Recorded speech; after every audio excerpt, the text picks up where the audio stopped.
जय श्री कृष्णा। राधे राधे। अगर दशरथ महाराज सीता मैया से यह वचन नहीं लेते तो शायद सीता हरण नहीं होता। जब भगवान श्री राम, लक्ष्मण, भरत और शत्रुघ्न चारों भाइयों की शादी हो गई और बारात लौटकर वापस अयोध्या नगरी में आई तो महाराज दशरथ ने अपनी पत्नी कौशल्या से कहा कि कौशल्या, एक बात आप लोग हमेशा गांठ बांध लें, क्योंकि आज तक आप सिर्फ और सिर्फ चारों बेटों की माँ थीं और आज के बाद आप लोग माँ होने के साथ साथ 4 बहुओं की सास भी बन चुकी हैं। तो माता कौशल्या ने महाराज दशरथ से पूछा क्यों?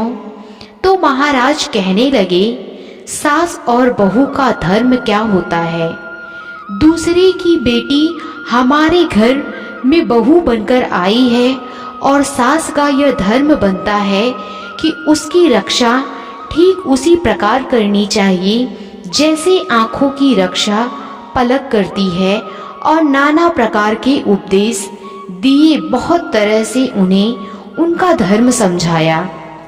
उसके बाद 2-4 दिन निकल गए तो एक दिन महाराज दशरथ के दिमाग में एक बात आई। महाराज ने विचार किया कि क्यों न मैं अपनी चारों बहुओं की परीक्षा ले लूं। मेरी कौन सी बहू कितनी चतुर है। तो महाराज दशरथ ने अपनी चारों बहुओं को भगवान श्री राम, लक्ष्मण, भरत और शत्रुघ्न चारों बेटों की पत्नियों को, सीता, मांडवी, सूत, कीर्ति और लक्ष्मण की पत्नी उर्मिला, इन चारों को अपने पास बुलाया और चारों को पास में बुलाकर इनको एक बात कही कि देखो बेटा, तुम चारों मेरी पुत्रियों के समान हो। अगर मेरी पुत्रियां हो तो मेरा एक आदेश है तुम्हारे लिए। चारों बहुएं डर जाती हैं कि महाराज आदेश कर रहे हैं। सभी ने कहा, कहो पिताजी, क्या आदेश है? महाराज ने कहा, आदेश यह है कि आप आज चारों अलग अलग रसोई बनाओगी। तुम चारों अपने अपने हाथ से मेरे लिए खाना बनाकर लेकर आओगी और फिर देखते हैं कि कौन सी बहू कितनी चतुर है और कितनी जल्दी खाना बना लाती है। अब चारों बहुएं वहां से चली गईं। सभी के दिमाग में यह बात आई कि मैं पहले पहुंच जाऊं और सभी ने भोजन बनाना शुरू कर दिया। 56 प्रकार के व्यंजन बनाकर तैयार किए। तो सबसे पहले भरत की पत्नी, जिसका नाम था मांडवी, वह खाना लेकर चली गई। उन्होंने बहुत अच्छे से थाली को सजा लिया। सारी थाली में तरह तरह के पकवान रखे और वह थाली जाकर महाराज के सामने रख दी। जिस चौकी पर महाराज दशरथ बैठे हुए थे वहीं उन्होंने थाली ले जाकर रख दी और कहा, पिताजी भोजन करिए। लेकिन मांडवी एक चीज भूल गई थी कि खाना खाने वाले को खाना देने से पहले पानी भी दिया जाता है। महाराज दशरथ ने देखा कि यह भरत की पत्नी आई है, चलो कोई बात नहीं, अभी छोटी है, नादान है, शायद अकल आ जाएगी। महाराज दशरथ ने मांडवी के हाथों से भोजन की थाली ले ली और वहीं पर रख दी और बोला, बेटी हम थोड़ी देर में भोजन खा लेंगे। तब तक लक्ष्मण की पत्नी उर्मिला चली आई।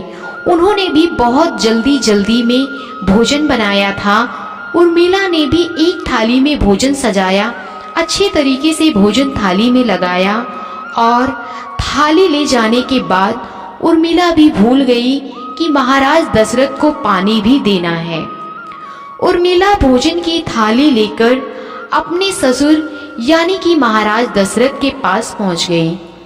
अब महाराज दशरथ समझ गए कि लगता है यह भी बहू बिल्कुल ऐसी ही है और यह बात बिल्कुल सच है कि किसी को भोजन दिया जाता है तो भोजन खाने वाले को भोजन देने से पहले पानी जरूर देना चाहिए।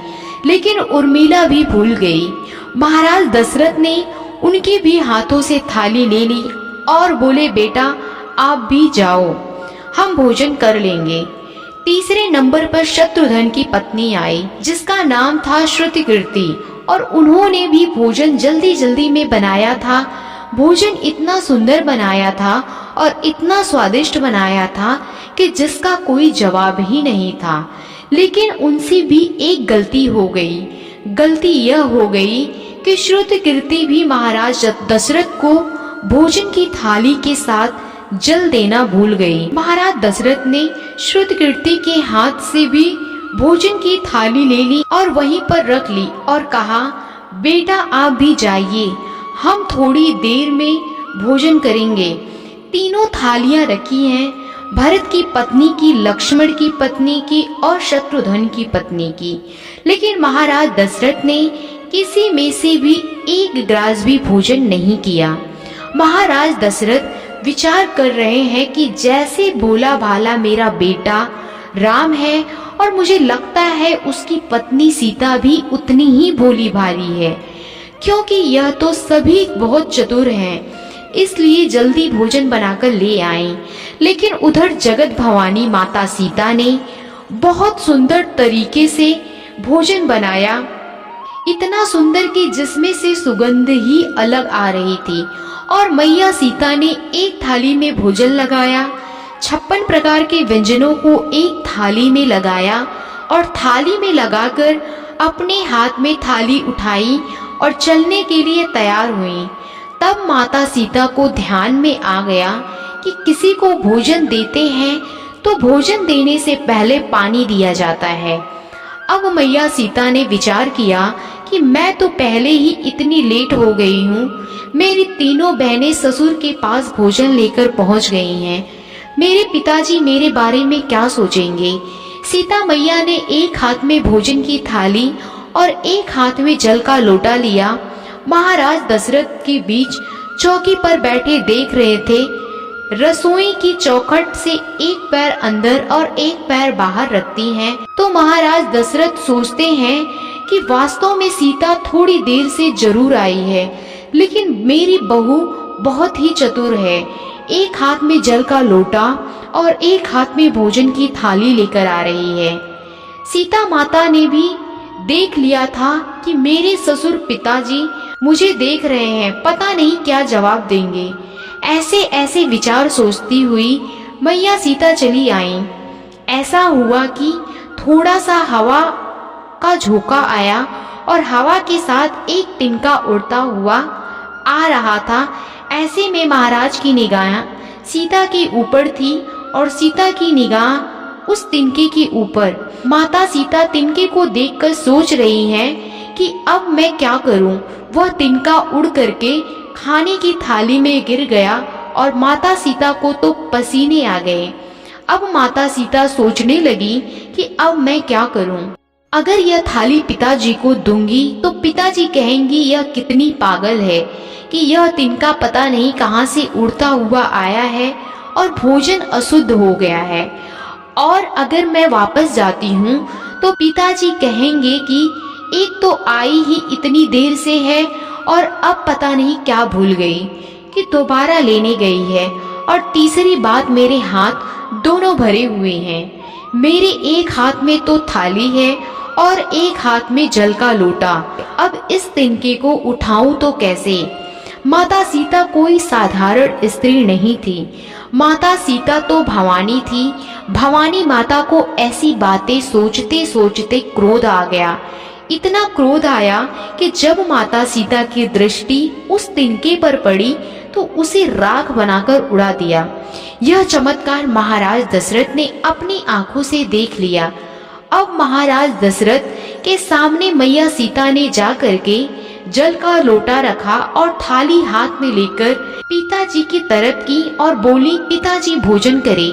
महाराज दशरथ ने थाली हाथ में ले ली और थाली हाथ में लेकर के थाली को रख दिया। महाराज दशरथ से सीता मैया ने कहा, पिताजी कोई गलती हो गई है हमसे, आप भोजन क्यों नहीं कर रहे हैं। तो महाराज दशरथ ने कहा, बेटा मैं तुम्हारे हाथ का भोजन नहीं करूंगा।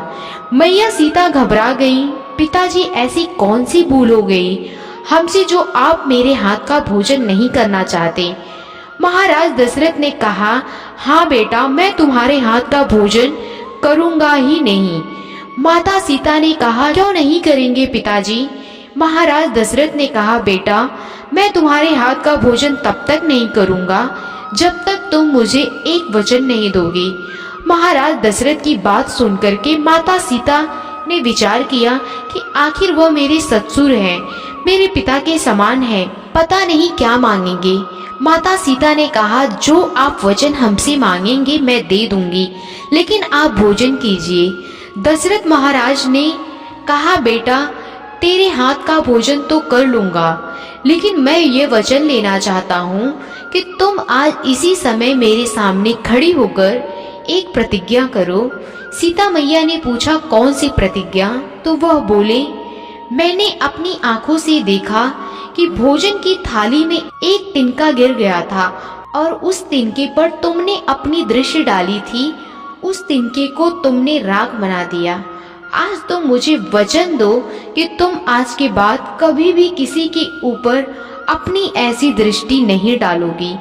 मैया सीता उसी समय अपने ससुर महाराज को यह वचन देती हैं कि अगर आप ऐसा सोचते हैं तो मैं वचन देती हूँ कि आज के बाद कभी भी जीवन में किसी के ऊपर अपनी ऐसी दृष्टि नहीं डालूंगी। महाराज दशरथ जानते थे कि मेरा सबसे बड़ा बेटा जो कि राम है वह थोड़ा सुशील सज्जन है, तो किसी दिन पति पत्नी में कोई अनबन हो गई और अगर सीता को क्रोध आ गया तो क्रोध में आकर आंखों की दृष्टि को अगर मेरे बेटे के ऊपर डाल दिया तो मेरे 3 ही बेटे रह जाएंगे। माता सीता ने यह वचन देते हुए कहा कि आज के बाद मैं अपने जीवन में कभी भी किसी के ऊपर अपनी ऐसी दृष्टि नहीं डालूंगी। जिस समय मैया सीता लंका में थी, जब रावण सीता को तलवार लेकर धमका रहा था, तो मैया सीता एक तिनके की तरफ देखकर सोचती हैं, अरे तिनके, अगर उस दिन तू मेरा दुश्मन न होता, मेरे पिता समान ससुर मुझसे यह वचन न लेते, शायद आज रावण मुझसे डरा न रहा होता। इसे मैं कब कहाँ जलाकर राख बना देती।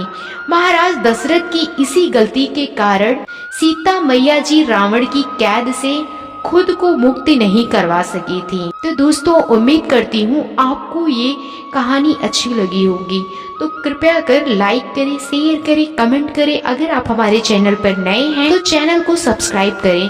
धन्यवाद।